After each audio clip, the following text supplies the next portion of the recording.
Hello दोस्तों, हमारे YouTube channel technical gold pro में आपका स्वागत है। आज हम बताएंगे एसबीआई शौर्य होम लोन जो सीएपीएफ के लिए है। इसमें डिफेंस के लोग भी लोन ले सकते हैं। इस पर रेट ऑफ इंटरेस्ट काफ़ी कम है, तो इसके बारे में थोड़ा जान लेते हैं क्या है ये। तो इसमें कोई भी हमारे बीएसएफ का कोई व्यक्ति हो या किसी भी फोर्स का हो, सीआरपीएफ का हो, आईटीबीपी का हो, असम राइफल का हो, सभी इसमें लोन ले सकते हैं एसबीआई बैंक में जा कर के। उसका ऑनलाइन भी कुछ है जो फैसिलिटी मैं आपको दिखाऊंगा। उसके फीचर्स हम देख लेते हैं पहले लोन के। इसका लो इंटरेस्ट रेट है, 0 प्रोसेसिंग फ़ी है, कोई हिडन चार्जेस नहीं है, no hidden charges, no prepayment penalty कोई नहीं है। आप पहले पेमेंट करेंगे तो कोई पेनल्टी नहीं लगेगी। Interest charge on daily reducing balance पे है। डेली आपका जो बैलेंस कम होता जाएगा उतना इंटरेस्ट आपको कम लगेगा, मंथली नहीं है ये। Payment up to 30 year, repayment 30 year का है आपका, 30 साल तक आप रीपेमेंट कर सकते हैं। Interest concession for women borrowers, women borrowers के लिए इसमें थोड़ा सा 5 बेसिस पॉइंट कम है। 5 बेसिस पॉइंट मतलब 0.5 आपको इंटरेस्ट रेट कम लगेगा। और interest concession in cash cheque of भी प्रोवाइड किया हुआ। कैश चेक ऑफ का मतलब है आपके जिस भी आप डिपार्टमेंट में सर्विस करते हैं वहाँ से एक लेटर उनको साइन करके देना पड़ेगा कि आपकी पे से ही आपका पैसा कट जाए, तो उसके लिए आपका इंटरेस्ट आपको कम लगेगा। और इसमें एलिजिबिलिटी क्या है, क्या आपकी योग्यता होनी चाहिए, रेसिडेंट टाइप आपका इंडियन होना चाहिए, मिनिमम एज 18 ईयर्स होनी चाहिए, मैक्सिमम एज 75 ईयर, और loan tenure up to 30 years.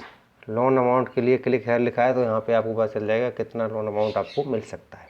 आप क्लिक करके देखेंगे तो इंटरेस्ट रेट और फ़ी के बारे में बात कर लेते हैं। फ़ीस इसमें प्रोसेसिंग फ़ी आप लोगों के लिए बिल्कुल फ्री है।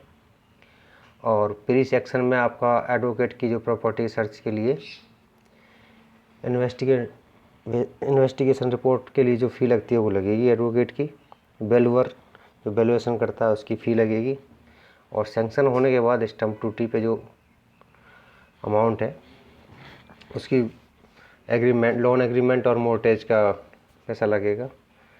और प्रॉपर्टी इंश्योरेंस का प्रीमियम आपको लगेगा।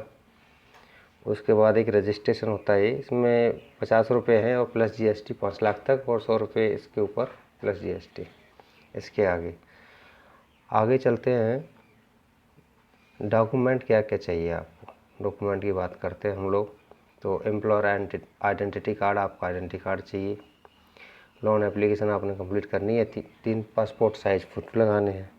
आइडेंटिटी प्रूफ के लिए PAN card, passport, driver licence, voter ID सभी चलेगा।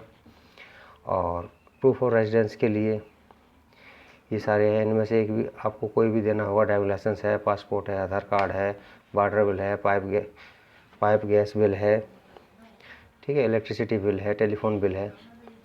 प्रॉपर्टी पेपर में आपको परमिशन फॉर कंस्ट्रक्शन जहाँ एप्लीकेबल है वहीं पे देनी है।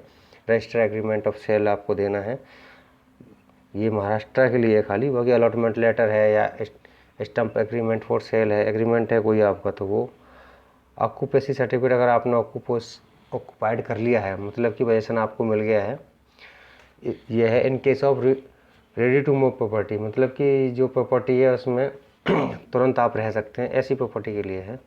शेयर सर्टिफिकेट अगर महाराष्ट्र के लिए खाली। बाकी मेंटेनेंस बिल, इलेक्ट्रिसिटी बिल अगर आपके पास है तो, या टैक्स रिसिप्ट कोई है वो दे सकते हैं आप। अप्रूव्ड प्लान कॉपी ये आपको ज़रूर चाहिए, जो प्लान है उसकी कॉपी। अगर आप फ्लैट वगैरह खरीद रहे हैं तो उसके लिए वो प्लान बिल्डर प्रोवाइड करा देगा, बाकी आपको बनवाना पड़ेगा इसका, ठीक है। और कोई एग्रीमेंट अगर डेवलपर के साथ है, बिल्डर के साथ, तो वो भी आपको देना पड़ेगा। कन्वेंस डीड देनी पड़ेगी आपको न्यू प्रॉपर्टी के लिए, उसकी चैन प्रॉपर्टी बोलते हैं। जो पहले प्रॉपर्टी की सेल हुई है जो भी है, पहले कागज़ भी उसको देने पड़ेंगे, उसको चैन बोलते हैं। पेमेंट रिसिप्ट, अगर आपने कोई पेमेंट किया है तो जिससे आप खरीद रहे हैं तो वो भी आपको देना पड़ेगा। और लास्ट अकाउंट स्टेटमेंट 6 महीने की आपकी अपनी देनी पड़ेगी आपको। और कोई लोन लिया है आपने तो उसकी भी स्टेटमेंट आपको प्रोवाइड करानी पड़ेगी, ठीक है। इनकम प्रूफ के लिए आपकी सैलरी स्लिप, 3 महीने की सैलरी स्लिप चाहिए, और 2 साल का, लास्ट 2 साल का ITR चाहिए। ITR रिटर्न जो क्या हमें एक्नॉलेज किया हो IT डिपार्टमेंट से, ठीक है।